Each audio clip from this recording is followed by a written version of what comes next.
ফের শান্তিপুরে দিনে দুপুরে চলন্ত বাসে পৌরার নগদ টাকা সহ প্রায় 1 ভরি সোনার হার লকেট সহ গায়েব। ফের শান্তিপুরে দিনে দুপুরে চলন্ত বাসে পৌরার নগদ টাকা সহ 1 ভরি সোনার হার লকেট সহ হাতে রাখা ব্যাগ থেকে উধাও হয়ে গেল। নদিয়ার শান্তিপুর পৌরসভার কল্লাপাড়া এলাকার বাসিন্দা মিনতি চ্যাটার্জি আজ সকালে আনুমানিক 10টার সময় রানাঘাটে মেয়ের বাড়ি যাওয়ার উদ্দেশ্যে ব্যাগে জামাকাপড় নগদ 1000 টাকা এবং সোনার লকেট ও চেন নিয়ে বাসে উঠেছিলেন। ইদানিং শান্তিপুরে একাধিক ছিনতাইয়ের ঘটনায় আতঙ্কিত হয়েছে, যাতে তারা সোনার গহনা টাকা ছিনতাই করতে না পারে তার জন্য ব্যাগে নিয়ে মেয়ের বাড়ি যাচ্ছিলেন এই বয়স্কা মহিলা। সেটা ছিল একটা জুয়েলারি ব্যাগের মধ্যে আরও একটি ছোট্ট ব্যাগের মধ্যে রাখা, যেখানে তার গীতা সুগার প্রেশারের ওষুধ এবং সোনার হার ও নগদ টাকা রাখা ছিল। এরপর ডাকঘর মোড় এলাকা থেকে কৃষ্ণনগর রানাঘাটগামী একটি বেসরকারি বাসে বসেন।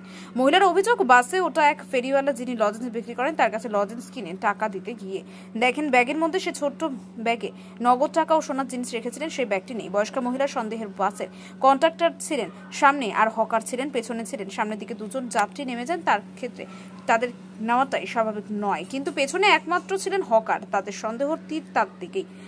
যদিও এই ঘটনায় তিনি শান্তিপুর থানায় একটি লিখিত অভিযোগ দায়ের করেছেন এবং ঘটনা তদন্ত শুরু করে শান্তিপুর থানার পুলিশ। এই হকার ও বাসের কন্ডাক্টরকে জিজ্ঞাসাবাদের জন্য ডেকে পাঠানো হয়েছে থানায়। কোথায় যাচ্ছিলেন আপনি? মেয়ের বাড়ি। কোথায় সেটা? রানাঘাটে। কোন বাসে কটার সময় উঠেছিলেন? 10টার বাসে। মানে কৃষ্ণনগর থেকে রানাঘাটে যাওয়ার যে বাস, উঠেছিলেন কোথা থেকে? ডাকঘর থেকে।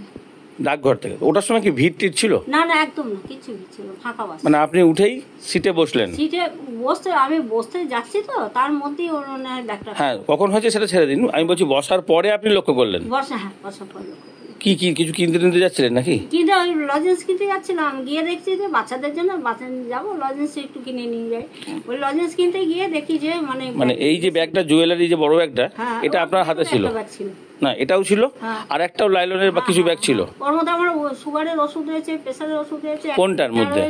ওই ছোট ব্যাগটার মধ্যে। এই জুয়েলারি ব্যাগের মধ্যে সেই ছোট ব্যাগটা ছিল, সেই ছোট ব্যাগের 1100 টাকা রয়েছে। 1100 টাকা। আর ওই হারটা ছিল? হার কি রকম?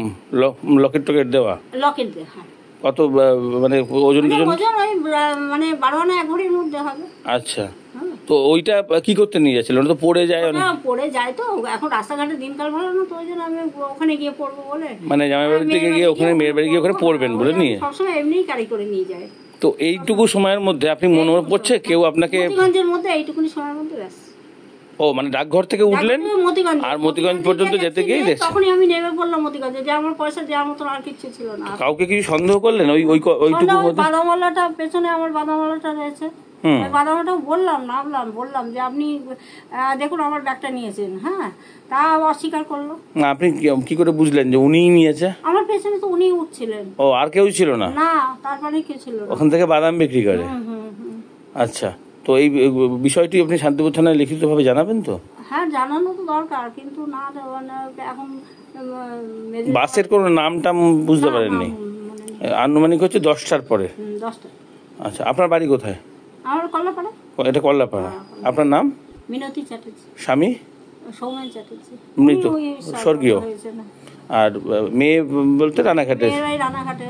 সেখানেই যাচ্ছিলেন? এরকম ভাবেই তো যান আপনি, মানে যখন অন্য সময় যান। তো এই জুয়েলারির ব্যাগটা দেখে কি সন্দেহ বেশি মনে হয়েছে নাকি? জুয়েলারি ব্যাগটা দেখে সন্দেহ করে ওরা ওটাকেই ইয়ে করেছে। আর ওই ব্যাগের জুয়েলারি ব্যাগের মধ্যে যে ব্যাগটা ছিল ওটার মধ্যে ছিল, ওটার মধ্যে আর কি কি ছিল? টাকা ছিল, প্রেসারের ওষুধ, সুগারের ওষুধ, গীতা, হ্যাঁ 1100 টাকা, আবার ওই হার। আচ্ছা, লকেট দেওয়া হার।